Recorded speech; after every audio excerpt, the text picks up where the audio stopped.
Hi everyone, a very good evening to all of you. तो आज हमारा जो है डे सेकेंड है and we have already uploaded the first video that was about all about the basics. इसमें हमने बात करी है कि लेटर्स क्या होते हैं, वर्ड्स क्या होते हैं, सेंटेंसेस क्या होते हैं, what are the types of sentences. तो इन कुछ बेसिक्स के बारे में हमने बात कर ली है। So if you also want to be very fluent at English as अगर आप लोगों ने पहली वीडियोस दे फर्स्ट की वीडियो देखी है तो you must be knowing that we have a 30 days spoken English challenge where we are going to be talking about the basics of English और उसमें कुछ चीज़ों के बारे में बात करते हैं कि बेसिक्स में कैसे हम अपनी इंग्लिश को ठीक कर सकते हैं। ठीक है, daily 15 minutes if you give me then I am going to make you speak in English। English बुलवाना एक टास्क होता है, आप सीख तो कहीं भी सकते हैं। ठीक है, कंटेंट्स की नॉलेज तो आपको कहीं से भी मिल सकते हैं, गूगल से मिल जाएगी, यूट्यूब से मिल जाएगी, बट व्हाट इफ आई से कि I can make you speak in English if you keep on following what I am saying. तो अगर जो मैं कह रहा हूं आप उसको फॉलो करते हुए जाएंगे, आई कैन गारंटी आपको इंग्लिश आ सकती है इन द सेंस अगर आपको फॉलो करना पड़ेगा प्रोसीजर्स। ठीक है, चलिए स्टार्ट करते हैं। आज हमारा डे 2 है, बेसिक्स से बात कर रहे हैं हम और उसमें हमारी बात होगी कि सबसे पहले मैंने बात किया था सब्जेक्ट क्या होता है, वर्ब क्या होता है, लेटर क्या होता है, ऑब्जेक्ट क्या होता है। तो आज हम बात करते हैं वहीं जहाँ से हमने ड्रॉप किया था कि what is a types and forms of verb. ठीक है, what are the types and forms of verb. Remember, basics के बारे में बात कर रहे हैं और स्पोकन इंग्लिश क्या है हमारा। ठीक है, एक तो वो होता है जो आप कंप्लीटली प्रॉपर ग्रामर फॉलो करते हैं, जो कॉम्पिटिटिव एग्जाम्स के लिए लेते हैं। इंग्लिश, स्पोकन इंग्लिश जो है, I am sorry, spoken English जो है दैट इज उसका रूल क्या होता है ना कि आप बहुत ज़्यादा डीप में नहीं जाते हो। ओके, एकदम 100% उससे आप इंग्लिश बोल ही नहीं पाएंगे। ठीक है, तो that's what I told in the first video of mine as well, और अभी भी बता रहा हूँ कि स्पोकन इंग्लिश की बात कर रहे हैं। ठीक है, तो टाइप्स क्या होते हैं? वैसे तो बेसिकली वर्ब के टाइप्स बहुत सारे होते हैं। ठीक है, चलिए पहले हम ठीक है, तो वैसे तो बहुत सारे टाइप होते हैं, जैसे आपके हेल्पिंग वर्ब हो गए, ठीक है, मेन वर्ब हो गई, लिंकिंग वर्ब हो गए, ऑक्सिलरी वर्ब हो गई, फाइनाइट वर्ब हो गई, नॉन फाइनाइट हो गई। ऐसे आपके बहुत सारे वर्ब्स तो आ सकते हैं, but in terms of speaking English we just need to remember two types of verb, that is regular and irregular verbs. So let me write down here.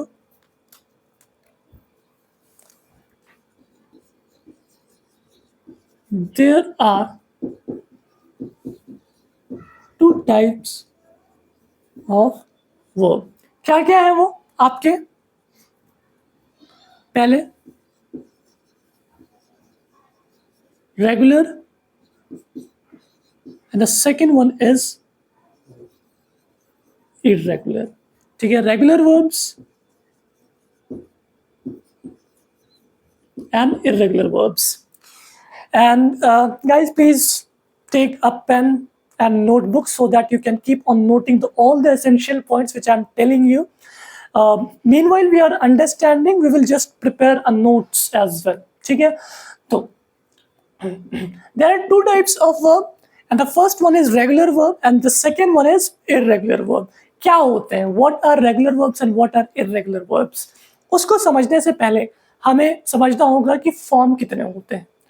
Basically 3 form होते हैं वर्ब के, होते तो 5 हैं, ING, NS और ES लगा करके, लेकिन अभी हम उनकी बात नहीं कर रहे हैं। जितना सिंपल रखेंगे चीज़ों को उतना ही ईज होगा हमें टू लर्न इंग्लिश। अब यहाँ पर there are 3 forms of the verb. Let me create a category over here. First form, second form and V3, past participle भी बोलते हैं आप इनको।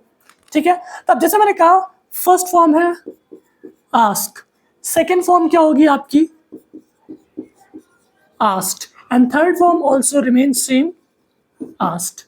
ठीक है, ऐसे ही मैंने कहा touch, second form touched and the third form is also touched. Wash, second form is washed, and third form is also washed. Okay, or complete, second form completed, third form completed.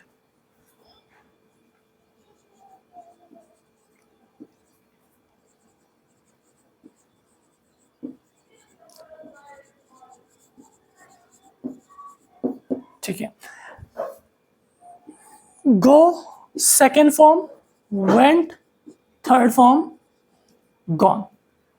Okay, see, देखना, second form, saw, and third form seen. तो अब now this has become easy for us to understand what are regular verbs and what are irregular verbs. अब इन्हीं के help से हम समझेंगे. ठीक है, क्या होते हैं. पहली चीज तो है, आपको ये देखना है, I have got a cold a little bit. तो सबसे पहली चीज तो आपको ये देखना है कि आस्क, सेकेंड फॉर्म क्या है, आस्क्ड. दैट मीन्स कि बेस फॉर्म इसकी सेम है. Base form in the sense जो स्टार्टिंग के वर्ब है. Let me check whether the everything is in the frame और not. I think it looks well. चलिए, सो अब देखिए इसमें क्या है, आस्क सेकेंड फॉर्म क्या हुआ, ask, third form asked. Touch, second form touched, and third form touched. Okay, क्या हो रहा है, कुछ भी नहीं, सेम है बिल्कुल. ईडी बस लास्ट में ऐड हो जा रहा है. इसमें भी आप देखिए ईडी ऐड हुआ है. Wash, second form washed, and third form washed. तो आप ध्यान से सुनेंगे मेरी बात को. ओके, अब रेगुलर और इरेगुलर वर्ब्स इसी से हम समझेंगे. रेगुलर वर्ब्स वो होते हैं जिनका बेस फॉर्म सेम रहता है. अगर आपको इनको सेकेंड और थर्ड फॉर्म में चेंज करना है, स्टार्टिंग के जो वर्ड्स होते हैं वो सेम होते हैं, बस लास्ट में आप ईडी ऐड कर देते हो. ऐसे वर्ब क्या होंगे आपके, रेगुलर वर्ब. फिर से सुनिए, verbs where we add ed at the end to get it changed into second and third form, those are called regular verbs. ठीक है, फिर से अगर दूसरी डेफिनेशन आपको दूसरी तरह से समझनी है, those verbs that has same base form but at the end we add ed to get it changed into second or third form, those are called regular verbs. मैंने आपको एग्जाम्पल के थ्रू समझाया है. ऐसे वर्ब जिनका first form second form में क्या करना, कुछ भी नहीं करना, ईडी ऐड कर दे. तो 70% हमारे पास ऐसे ही होते हैं जो रेगुलर वर्ब होते हैं. अगर आपको सेकेंड और थर्ड फॉर्म चाहिए तो आप ईडी ऐड कर देते हो. 30% वी हैव अ वर्ब जहां पर आपको क्या है कि बिल्कुल it changes in an unpredictable way. सारे वर्ब ऐसे नहीं हो सकते हैं. 30% ऐसे भी होते हैं जिनको आपको मेमोराइज करना पड़ेगा. You will have to keep in your mind कि ओके सेकंड फॉर्म ये होता है, थर्ड फॉर्म ये होता है. जैसे ये सारे तो सिंपल है, आपने एडी ऐड कर दिए. लेकिन गो, सेकेंड फॉर्म इसका वेंट होता है, देखिए बिल्कुल. थर्ड फॉर्म गॉन होता है. तो तीनों एक दूसरे से बिल्कुल अलग हैं. तो जिनका फर्स्ट फॉर्म, सेकेंड फॉर्म और थर्ड फॉर्म बिल्कुल अलग अलग होता है, वो होते हैं आपके इररेगुलर वर्ब्स. और जिनके सेम होते हैं वो होते हैं आपके रेगुलर वर्ब्स. ठीक है, तो I hope it is clear. और आपको अगर आप बिल्कुल एग्जैक्ट डेफिनेशन चाहिए तो आप मुझे कमेंट कर सकते हैं. And I will write down my WhatsApp number in the description, so you can message me and I will send you on the WhatsApp. Okay, ठीक है, ये क्लियर है आपका रेगुलर वर्ब और इररेगुलर वर्ब क्या होता है. चलिए, तो ओके, अब आगे बढ़ते हैं. हमारा जो नेक्स्ट कॉन्सेप्ट है,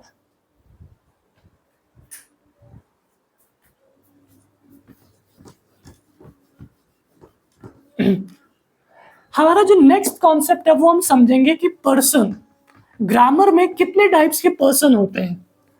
now here we have to keep one thing in our mind कि स्पोकन इंग्लिश, हो सकता है अभी यहाँ पर मैं आपको एक ऐसा रूल बताऊंगा that so many of you can say कि सर ये तो ग्रामेटिकल रूप से गलत है. ठीक है, हमारे बुक में तो ऐसा नहीं लिखा हुआ है, कुछ और लिखा हुआ है. आप जो कर रहे हो उसका ऑपोजिट लिखा हुआ है. तो मैंने कहा कि ना कि स्पोकन इंग्लिश में हम समझेंगे. ठीक है, अब यहाँ पर मैं एक ऐसा पर्सन में रूल बताऊंगा जो आई कैन से कि हाँ, अगर आप बोलो कि सर हमारे बुक में ये लिखा है तो I can agree with that कि ठीक है. लेकिन अगर ये जो रूल मैं बता रहा हूँ मेरा पर्सनल एक्सपीरियंस है, अगर आप इस तरह से समझेंगे तो स्पोकन इंग्लिश में आपको बहुत सारी आसानी हो जाएगी समझने के लिए, ठीक है। ग्रामर थोड़ी सी कंफ्यूजिंग भी होती है, ओके। तो दैट्स वाई आपको क्या करना है, थोड़ा सा गलत रूल के ही साथ लेकिन समझते हैं तो spoken English it will help you. चलिए अब वो रूल क्या है स्टार्ट करते हैं। कई सारे लोग तो कहते हैं बताओ ना क्या है रूल, ठीक है। तो पर्सन, देखिए सबसे पहले तो आपको बताना है स्पीकर। जो स्पीकर होता है वो आपका फर्स्ट पर्सन होता है। जो स्पीकर होता है वो फर्स्ट, जैसे अभी मैं बोल रहा हूं ना मैं, तो मैं की इंग्लिश क्या हो गई, आई। तो ये जो फर्स्ट पर्सन कौन है, आई। जो लिसनर होता है, ठीक है,